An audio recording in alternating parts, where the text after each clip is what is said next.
Welcome back to part 6 of our continuing examination of Kerrigan Skelly's Romans 5:12 Exegesis and his refutation of the doctrine of original sin.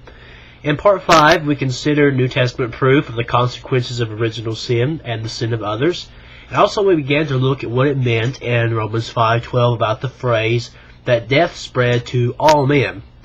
Now, looking at the lack of scholarly proof for Skelly's definition of all men, meaning all accountable people, we're going to consider exactly what Bauer and Gingrich had to say about the term man, or men in this case, about what it could mean, and see if it can possibly be all accountable people.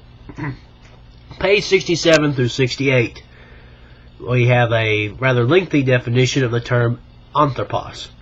First off, we have the generic category, which gives us firstly saying that it's a class of being as opposed to other classes.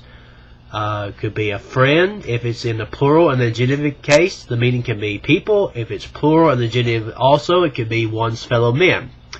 Secondly, anthropos could have refer to a physical being, one that is subject to death, sunken in sin, or carefully to be avoided. Thirdly, when used with kata in a human way, from a human standpoint.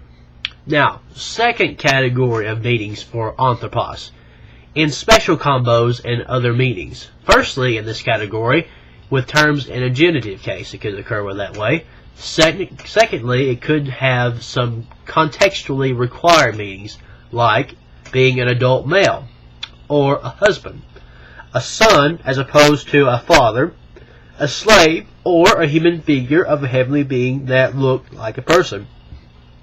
Thirdly, you have the special combo category of the Pauline and post-Pauline thought differentiating between the various aspects of man. Firstly, between the two sides of human nature, the outer and the inner man. Secondly, from another viewpoint, old and new man. And fourthly, the last category there, it could refer to Jesus Christ himself in the Pauline corpus. Now, third major category of anthropos would be a term referring to the almost equivalent for an indefinite pronoun. It could refer to someone, a certain one, or it could be used pleonastically with a noun or other combinations with a noun, etc. Basically, pleonastically meaning that it modifies the one coming before it. Last category of anthropos was when it has just an article preceding it. Firstly, denoting the previous person, or secondly, referring to a certain person with a connotation of contempt. Now, looking at all the definitions given by Bauer and Gingrich, I ask this question. Upon what basis did Mr. Skelly promote this definition? Of all the definitions provided in this standard scholarly Greek lexicon, which of these support his conclusions? Not a one. The closest that any of these comes to his definition is the one recognized for only a fully grown male as opposed to a fully grown female. In fact, Bauer and Gingrich sheds light on this issue by identifying the correct definition for us. They stated specific usage in Romans 5:12 as being firstly in the general usage as a class of being a human, and second, its specific meaning referring to a physical being subject to death. Page 67. Now, it's been shown conclusively through sound exegetical methods that the term must refer to each part of the human race regardless of age, etc. Now keep in mind this was determined by logically looking at the words of Paul and checking a standard Greek lexicon. Now, last phrase of this argument in Romans 5:12. On the basis of which that all sinned. Now, as noted earlier, for Mr. Skelly's argument to be true, the text would have to read, on the basis of which that all are sinning. Again, this removes the actual blame for the problem off of Adam and directly on his descendants, which is not the point of the passage. What Adam did actually had direct and serious consequences, not an influence to sin, not only to himself, but also to his descendants.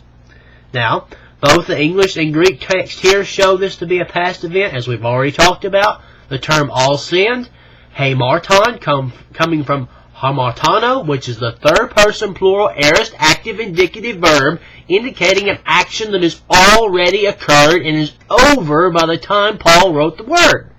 Now, Mr. Skelly would further object. God only deals with individuals and not in a federal level.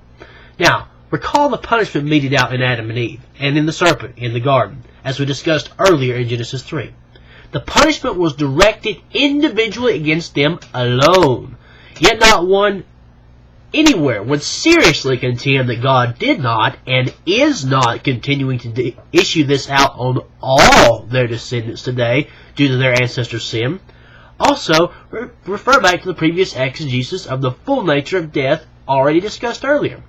Now, look at one final New Testament testimony in Hebrews 7, 9 through 10 about the federal nature of a man's sin. That all could sin in one man. Now, Hebrews 7, 9 through 10. The preceding context has been setting up the argument that Christ was made a priest forever after the order of Melchizedek, and that Melchizedek was greater than Abraham because he blessed him after the slaughter of the kings. Now the writer shows in this verse how this means that the Levitical priesthood would also have to be inferior to the priesthood of Christ by drawing on the federal representative concept emphasized already from other scriptures. And so to speak, the passage says, through Abraham, even Levi, the one receiving a tenth, paid a tenth. For still in the loins of the father he was when Melchizedek met him. Now this passage shows conclusively how Paul could reach such a conclusion about the far-reaching effects of Adam's sin of his progeny. A patriarch in the eyes of God can and does represent all his descendants when he does something. Even to the point that when he does something, God says that his descendants also did the same thing. The only biblical exception to this would be the exercise of saving faith and works that are acceptable to God after salvation, which God does with and through each individual believer. In that regard, see Philippians 1:29 and Philippians 2:12. Now, one might object to this figurative application used here by the Hebrew writer as disqualifying myself from coming to this conclusion. Now, if one really thinks about it, however, he will quickly discover that such an objection can also be used to refute the inspired writer's point as well. Now, if the figurative statement can have no real application, then Levi didn't really give a tenth to Melchizedek, which would demolish part of the argument for the superiority of the priesthood of Melchizedek and Jesus. The federal viewpoint stands based on Scripture, not the theology of Calvin, Gnostics, or whoever else those that refuting Calvinism will come up with next to slander us as having promoted these ideas. Now, in conclusion, this concludes a very careful examination and exegesis of the text of Romans 5:12 in comparison with the exegesis of Mr. Skelly and those that were refuting Calvinism. It's been soundly and accurately demonstrated from the text of Scripture and not commentaries that what Adam did actually had a profound effect on all his descendants because of his one transgression.